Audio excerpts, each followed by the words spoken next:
Times of India சமயம் தமிழ் நேயர்களுக்கு வணக்கம். இன்று நம்மோடு சிறப்பு நேர்காணலுக்காக இணைந்துள்ளார் பம்மல் டி கந்தசாமி அவர்கள். சார் வணக்கம் சார். வணக்கம் சார், திருப்பரங்குன்றம் இஷ்யூ தமிழ்நாடு அரசு ரொம்ப வெற்றிகரமாக கையாண்டதாக சொல்கிறாங்க. நீங்கள் ஒத்துக்கிறீங்களா? திருப்பரங்குன்றம் இஷ்யூ தமிழ்நாடு அரசு இல்லை அங்கே பிஜேபி ஆட்கள் இல்லை அந்த இஷ்யூவுக்கு அந்த தொன்று தொட்டு அது காரணமான டயத்துலேருந்து இது எல்லாமே ரசிக்கும்படியாக ஃபஸ்ட்டு இல்லைங்க. ஏன்னா மத நம்பிக்கை அப்படிங்கிறது நம்ம சந்தோஷமாக இருக்கணும் அப்படிங்கிறதுக்கானது. இந்துக்கள் முஸ்லீம்கள் எல்லாமே அங்கே ஒற்றுமையாக வாழ்கிற இடம். அது சவுத்து எங்கள் ஏரியா. நாங்கள் எல்லாருமே ரொம்ப சந்தோஷமாக வாழ்கிற இடம். எங்களுக்குள்ளே எந்த வேற்றுமையுமே என்றைக்குமே வந்ததில்லை. ரெண்டு சைடுமே முன்னாடி உள்ள இயக்கங்களாக இருக்கிறவங்களையோ இல்லை கட்சிக்காரர்களோ இதை அரசியலாக்கி அதில் ஆதாயம் தேடணும்னு நினைக்கிறவங்க செய்கிற வேலை இதெல்லாம். இதை தயவுசெய்து பொதுமக்களை இதுக்குள்ளே இழுக்காதீங்கிறது தான் என்னோட இது.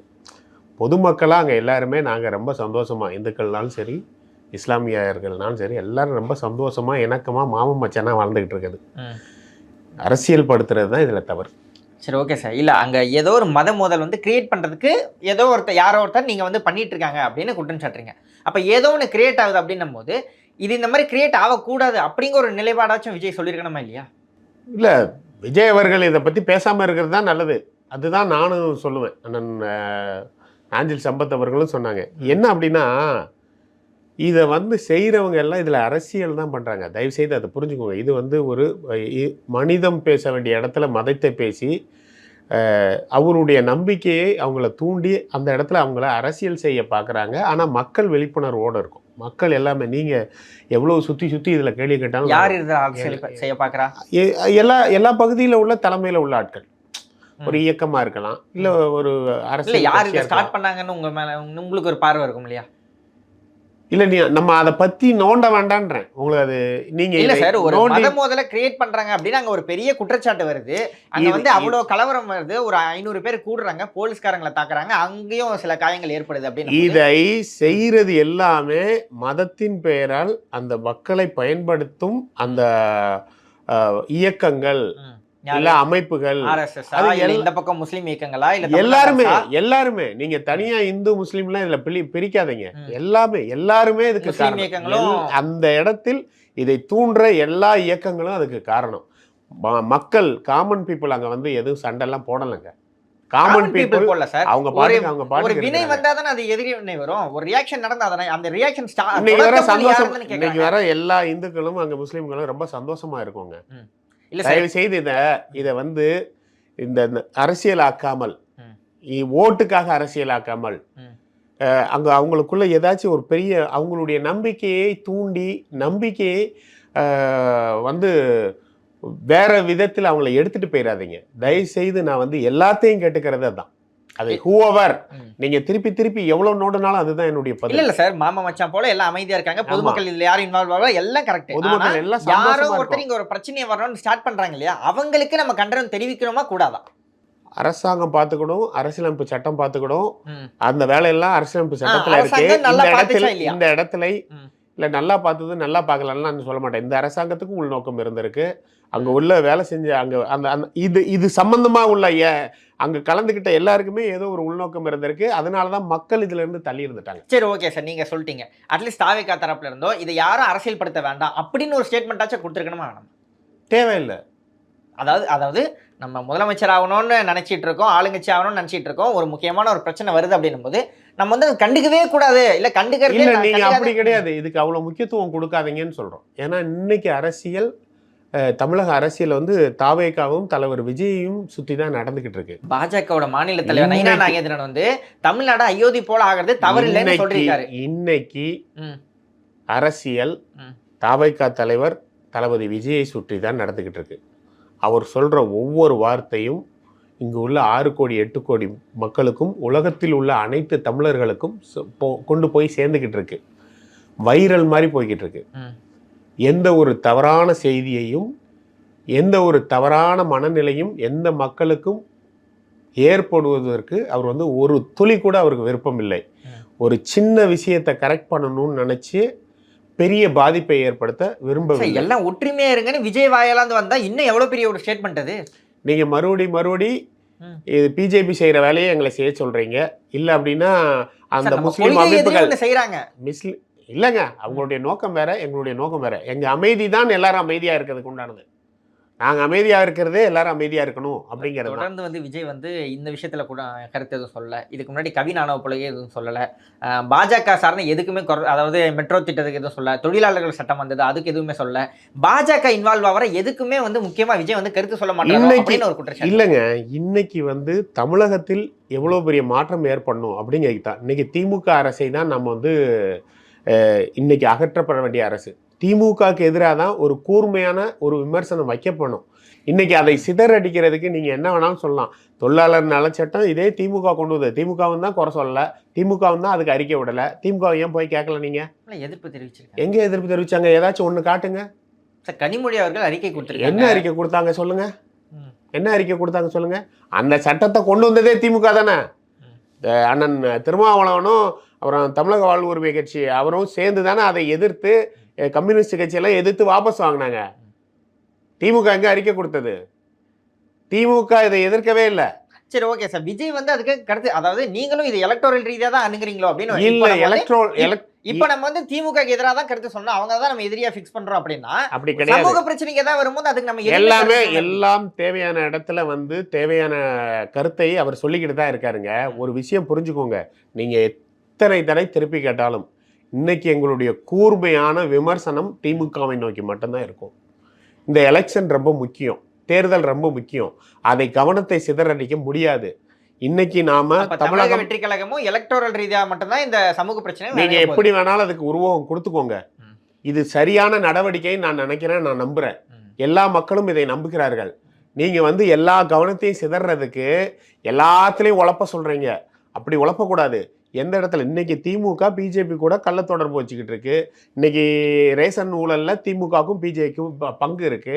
இங்க இடி வந்து ஏதோ ரைடு பண்றாங்க, பரபரப்பா ஒரு பேட்டியை கலப்புறாங்க. அடுத்து இவர் போய் மோடி கையை குலுக்கினோடனே எல்லாமே நின்றது, யாரையும் கைது செய்யல. இதை பற்றி நம்ம பேச மாட்டோம். அப்போ இவங்களுக்குள்ள ஒரு ஒற்றுமையும் ஒரு உள்குத்தும் இருக்கும்போது இந்த இடத்துல இந்த அரசை அப்புறப்படுத்தினா இதை எல்லாமே சரி செய்ய முடியும் அப்படின்னு நாங்க நம்புறோம். உங்களுக்கே தெரியும், விஜய் வந்து இப்ப கட்சி விஜய் வந்து எத்தனை ரைடு வந்து எவ்வளவு ஊழல் பண்ணாரு. அவர் வந்து அரசியல் வந்தது இப்போ, ரைடு வந்தது எப்போ? இல்ல, மாஸ்டர் படத்தை அப்பதான் வந்தது. எதுக்கு வந்தது? திருடுறதால வந்ததா? கொள்ளையடித்ததால வந்ததா? அது வந்தது அவங்க சந்தேகப்பட்டாங்க. அதாவது ரைடுங்கிறது சந்தேகப்படுறாங்க, வர்றாங்க. அதுக்கு அவர் கிளாரிபிகேஷன் கொடுத்துட்டாரு. தப்பு பண்ணா கைது பண்ணுங்க. என்னைக்காச்சும் போய் யார் காலையாச்சும் விழுந்துமா? யாருமே கைது பண்ண மாட்டேன். நீங்க தான் சொல்றீங்க பிளாக்மெயில் பண்றதுக்கு மட்டும் தான் யூஸ் பண்ணிக்கிறாங்கன்ட்டு. அப்ப விஜயும் பிளாக்மெயில் செய்யப்பட்டுட்டாரா? நாங்க எங்கேயுமே பிளாக்மெயில் பண்ணல. வேணா கைது பண்ணுங்கன்னு தானே சொல்றோம். கரூர்ல இருந்து எல்லா சம்பவத்திலையும் சொல்றமே. இவங்க கைது பண்ண மாட்டாங்க அப்படிங்கறத உங்களோட, அது உங்க பிரச்சனை. ஸ்டாலின் போயிட்டு கைது நீங்க எவ்வளவு பெரிய கிளவர்னா இவங்க ஏன் கைது பண்ணல அப்படின்னு எங்க கிட்ட கேட்பீங்க. ஏன் ரைடு பண்ணாங்க எங்க கிட்ட போய் பிஜேபி கிட்ட கேளுங்க. ஏன் ரைடு பண்ணீங்க, கைது பண்ணல அப்படின்னு பிஜேபி கிட்ட கேளுங்க. திமுக கிட்ட போய் கேளுங்க, ஏன் கரூருக்கு கைது பண்ணலன்னு. ஏன் எங்க கிட்ட கேக்குறீங்க? அவங்க தானே ஆளுங்கட்சி, அவங்க 2 பேரும் தானே எல்லாம் பண்றாங்க. ஆளுங்கட்சியை கேட்கறதுக்கு உங்களுக்கு இது இல்லையா? ஆளுங்கட்சியை போய் கேளுங்க.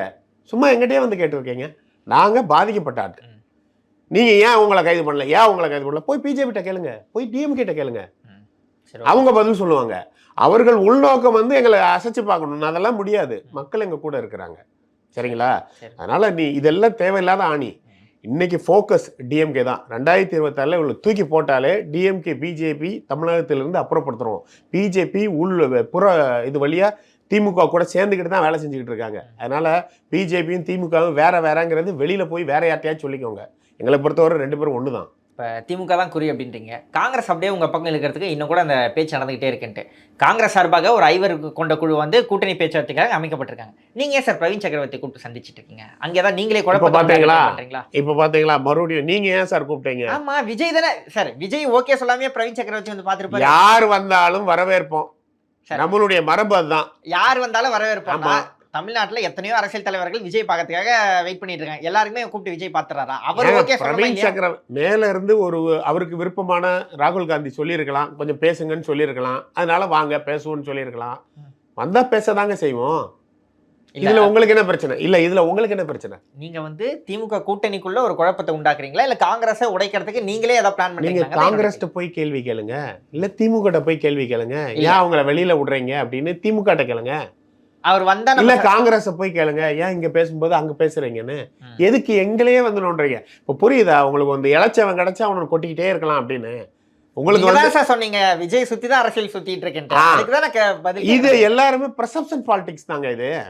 அந்த பெர்செப்ஷன்ல தாவேகா வந்து இன்னும் காங்கிரஸ் வந்து இன்னும் தாவேகாவோட பொலிட்டிக்கல்லி வரதுக்கு தயாரா இருந்துகிட்டே இருக்கு அப்படின்னு நீங்க கிரியேட் பண்ணிட்டே இருக்கீங்க. நாங்க கிரியேட் பண்ணல, அதுதான் உண்மை.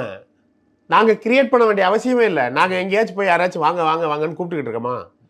வர்றவங்களை யாரை மீட் பண்ணணும் நாங்க முடிவு பண்ணுவோம். எத்தனை பேர் வேணாலும் வரலாம், மீட் பண்ணுவோம். அது எங்களுடைய சுதந்திரம். இல்ல அங்க ஒரு அலைன்ஸ் ஃபார்ம் ஆயிடுச்சு, அவங்க ஒரு குழு அமைச்சிருக்காங்க, சந்திச்சு அவங்கள வெத்தலை பாக்கு வச்சு கூப்பிட்டோமா? இல்ல இல்ல, அவங்க வரணும்னு ஆசைப்படுறாங்க, பேசணும்னு ஆசைப்படுறாங்க, பேசட்டும். அதனால என்ன தப்பு? தமிழக வரலாற்றுல எலெக்ஷனுக்கு முந்தின நாள் வர மாற்றங்கள்லாம் நடந்துக்கிட்டு தான் இருந்திருக்கு. இந்த சைடு வந்து எலெக்ஷன்ல கையெழுத்து போடுற சமயத்துல அந்த சைடு போய் சேர்ந்த நாட்கள்லாம் உண்டு. சரிங்களா? அரசியல்ல எது வேணாலும் நடக்கும். நீங்க அரசியல்ல இதைத்தான் செய்யணும், இதைத்தான் செய்யக்கூடாது அப்படிங்கிற எதிர்பார்ப்பு இருந்தா அதுதான் தப்பு. திமுக, அதிமுக, காங்கிரஸ், பிஜேபி எல்லாத்துலேயும் இந்த இவ்வளோ நாள் வரலாற்றுலையும் எலெக்ஷன்ல கடைசி நாளுக்கு முந்தின நாள் வரை பல மாற்றங்களும் பல விசித்திரமான நிகழ்வுகளும் நடந்த ஊர் தானே இதெல்லாம். அதனால என்ன வேணாலும் நடக்கலாம். இப்போ மாற்று கட்சியிலேருந்து வந்தவங்க வந்து சின்ன சலசலப்பை ஏற்படுத்திட்டு இருக்காங்களோ அப்படின்னு ஒரு சந்தேகம் வருது. இப்போ செங்கோட்டையன் இஷ்யூவாக கூட இருக்கட்டும், அவர் பாக்கெட்டில் ஜெயலலிதா புகைப்படம் வந்தது கொஞ்சம் சர்ச்சையாச்சு. அது இன்னும் கூட எல்லாம் கேள்வி கேட்டுக்கிட்டே இருக்காங்க. இப்போ வேறு கட்சியிலேருந்து யாராவது நம்ம கட்சிக்கு வந்தாங்கன்னா அவங்களோட கொள்கை தலைவரை போய் நம்ம பார்த்துருவோமா அப்படின்ட்டு. இப்போ ஜெயலலிதாவோட சமாதிக்கு வந்து செங்கோட்டையன் போய் நினைவஞ்சலி செலுத்துறாரு, ஒரு மாலை அணிவிக்கிறார். அப்படின்னும் போது செங்கோட்டையன் வந்து அதிமுக இருந்தவர், அவர் போனால் ஓகே. நம்ம கட்சி நிர்வாகிகள் எல்லாருமே போகிறாங்க, ஆனந்த்லேருந்து அருண்ராஜ்லேருந்து ஆதவர்ஜனா எல்லாருமே அங்கே போய் நிற்கும் போது ஜெயலலிதாவே உங்கள் கொள்கை தலைவரை ஏற்றுக்கிட்டீங்களா? இல்லைங்க, ஒரு 52 வருஷம் ஒரு கட்சியில் ஒருத்தர் இருந்திருக்காரு. அவர் வந்து கட்சியில் ஜாயின் பண்ணுறாரு. அவர் வந்து ஒரு மூத்த அரசியல்வாதி, அவரை நாங்கள் மதிக்கிறோம் அந்த அவருடைய எக்ஸ்பீரியன்ஸுக்கு. அப்போ அவர் வந்து பல தலைவர்களுக்கு அவருடைய சுற்றுப்பயணத்தில் வழிகாட்டுதலாக இருந்திருக்கிறாரு. அப்போ அவர் உடனே உள்ளே வந்தவுடனே நீ இது பண்ணு, இது பண்ணக்கூடாது அப்படிலாம் சொல்ல முடியாது. செங்கோட்டையன் அதெல்லாம் சொல்ல முடியாது.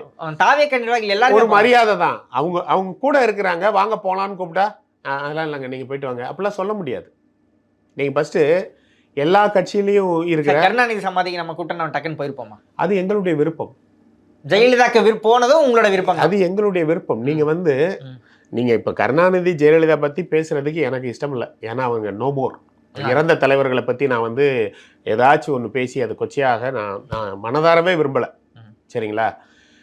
இருக்கிறவங்களை பற்றி என்ன வேணாலும் பேசலாம். அவர்கள் 1008 குறைகள் கூட சொல்கிறதுக்கெல்லாம் இருக்குது, இல்லைன்னா நான் சொல்ல மாட்டேன். அதை பற்றி இனிமேல் பேச வேண்டாம். அது எதுவுமே மாறப்போகிறது கிடையாது. பேச வேண்டாம் சார். ஒரு ஊழல் குற்றச்சாட்டில் நிரூபிக்கப்பட்ட ஒரு குற்றவாளியாக இருந்தவங்க அவங்களோட சமாதிக்கு போய் நம்ம இது எல்லாம் காலப்போக்கில் மாறுங்க. இன்னைக்கு வச்சிருக்காரு, இன்னும் கொஞ்ச நாள். இது நான் ஏற்கனவே ஒரு பேட்டியில் சொல்லியிருக்கேன். இப்போ உடனே அவங்க ஹேர்ட் பண்ணுற மாதிரி எதுவும் எங்கள் இதில் ஒரு ஜனநாயகம் இருக்குது. மனுஷனாக மதிக்கிறோம். ஒரு ரோபோவெல்லாம் யாரையும் பார்க்கல. அவங்க இத்தனை நாள் மனசில் சுமந்துக்கிட்டு இருந்தவங்க திடீர்னு அப்படியெல்லாம் எடுத்து வைக்க முடியாது சார். நம்மளும் சேர்ந்து போறோமா அப்படிங்கிற கூட இருக்கிறாங்க. அந்த சமயத்துல எந்த சூழல்ல அது நடந்ததுன்னு தெரியாது இல்லையா? அருண்ராஜ் ஒரு ட்வீட் போட்டாங்க, அது பாத்தீங்களா? அதாவது ஜெயலலிதா அவர்களை மதிச்சு நாங்க போட்டிருக்கோம் அப்படின்ற மாதிரி போட்டிருக்க ட்வீட். என்ன தப்புன்ற அதுல என்ன குற்றம் கண்டு? ஊழலை எதிர்க்கிறது தாவேக்காவோட முக்கியமான ஒரு. ஆமா, இன்னைக்கு நாளைக்கு வந்து தாவேக்கா ஆட்சி வந்தா யார் வந்து முதலமைச்சரா இருப்பா? விஜய் தான் இருப்பாரு. அப்புறம் அவர் எடுக்கிறது தானே முடிவு.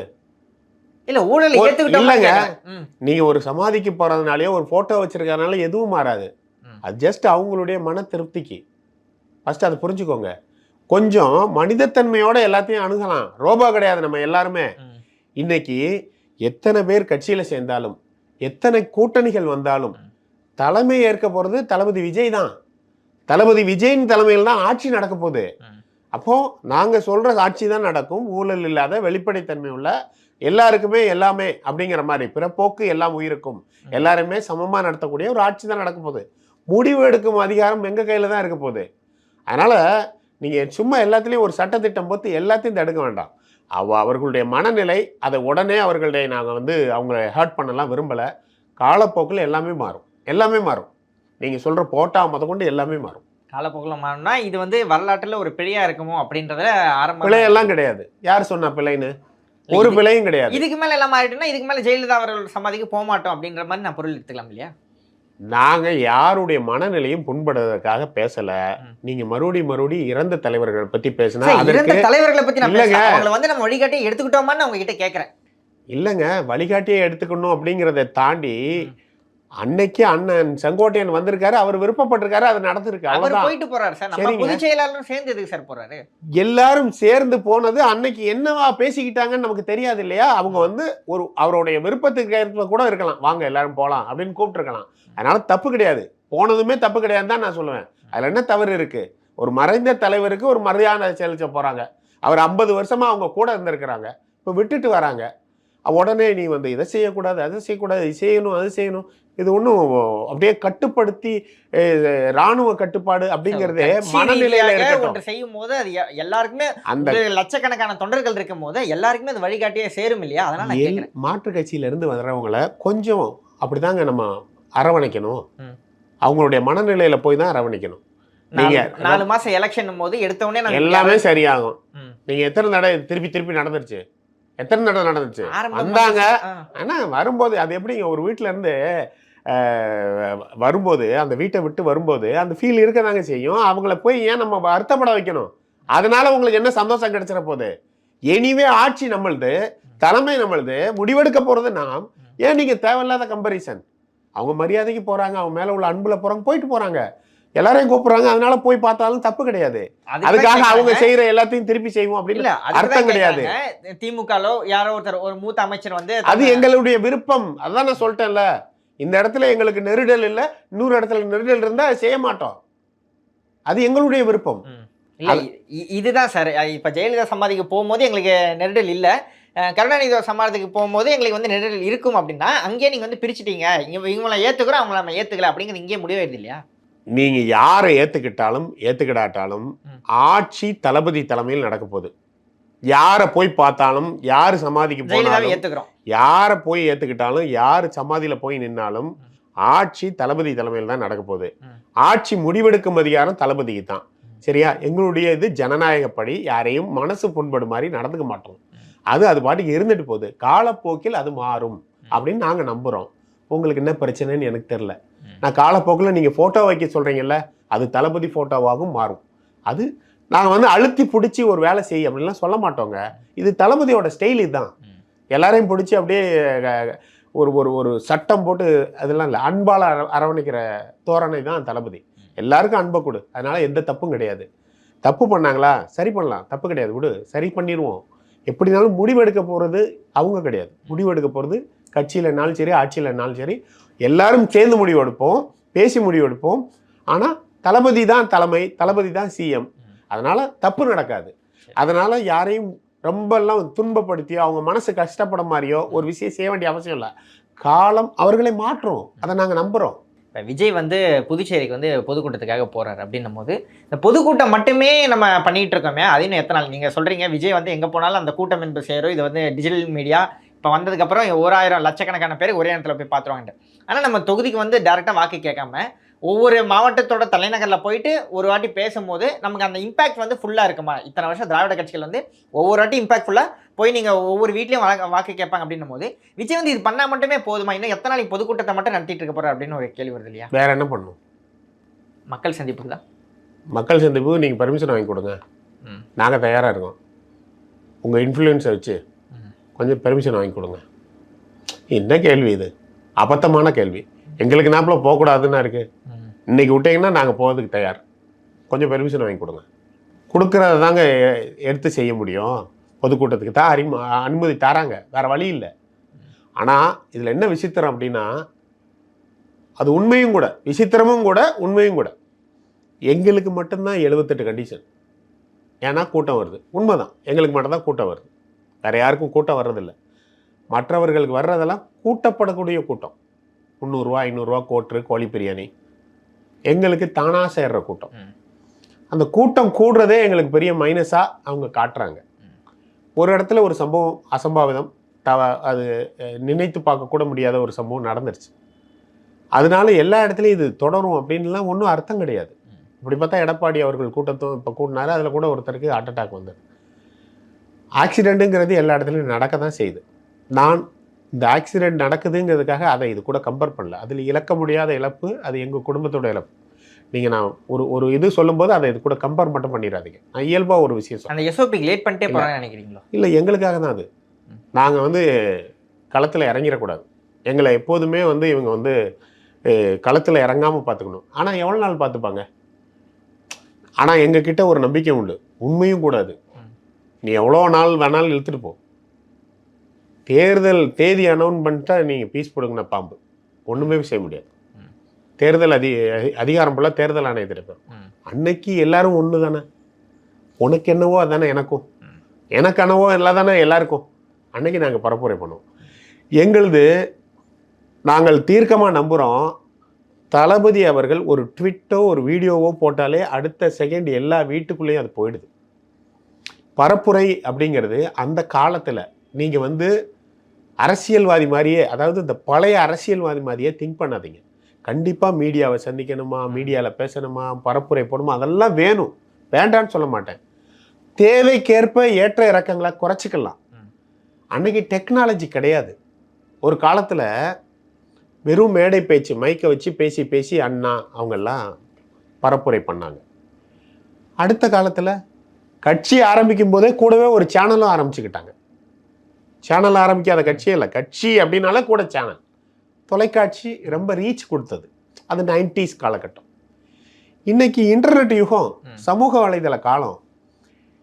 நம்மளுடைய நோக்கம் என்ன அப்படின்னா, ஒரு செய்தி மக்களுக்கு போய் சேரணும், அந்த எண்டு வரை போய் சேரணும்.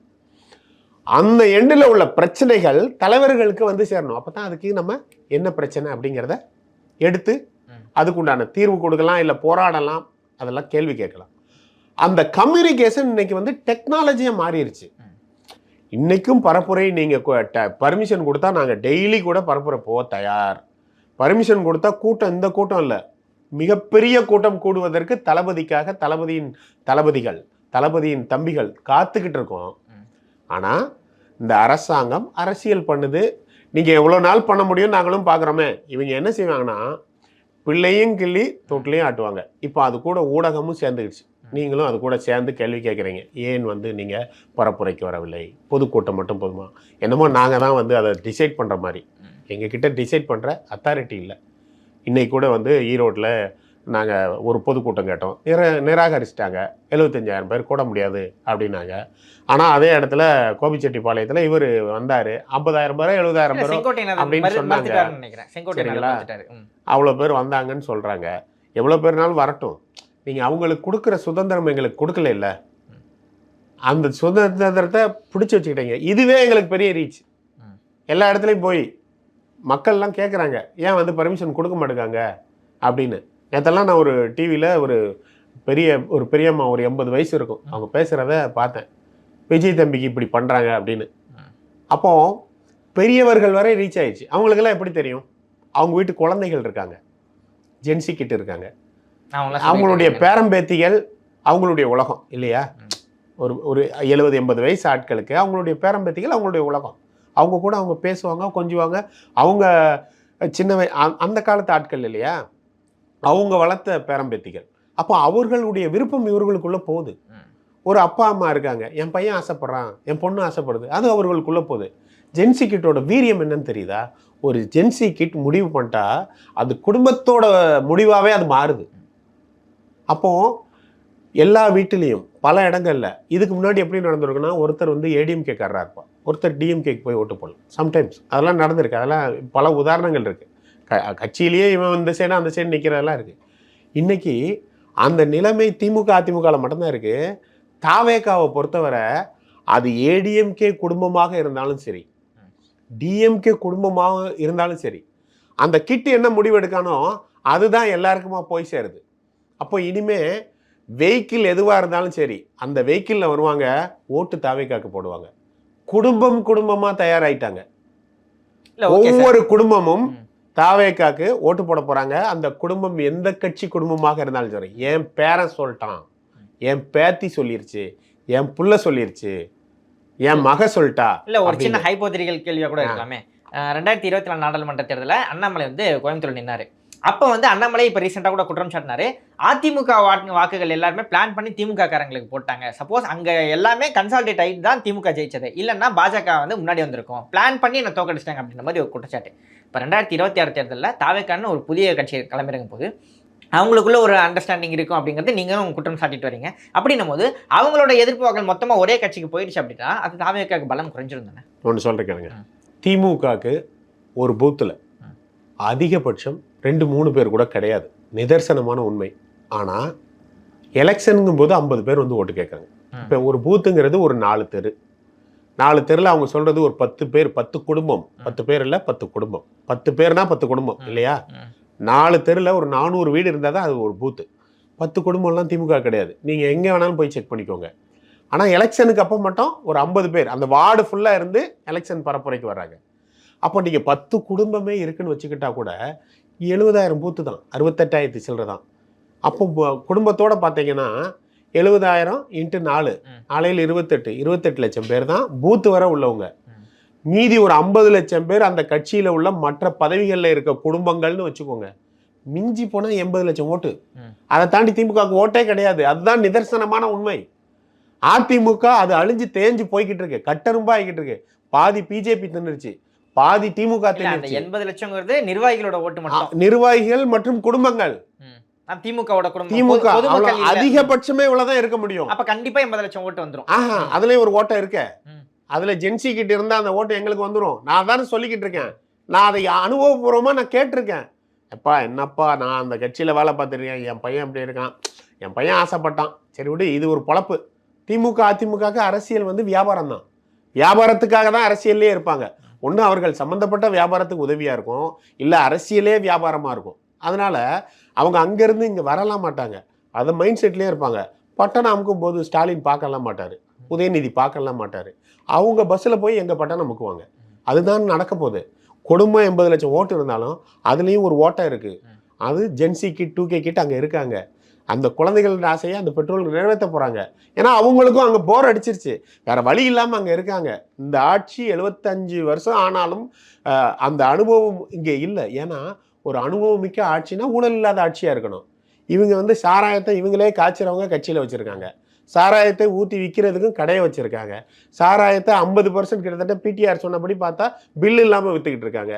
அப்போது இந்த இடமே வந்து அந்த எக்ஸ்பீரியன்ஸ்க்கு உண்டான ரிசல்ட் இல்லை, எல்லாம் திருடுறதுல மூழ்கி போயிருக்காங்க, 10 ரூபா பாலாட்சியிலேருந்து எல்லாருமே.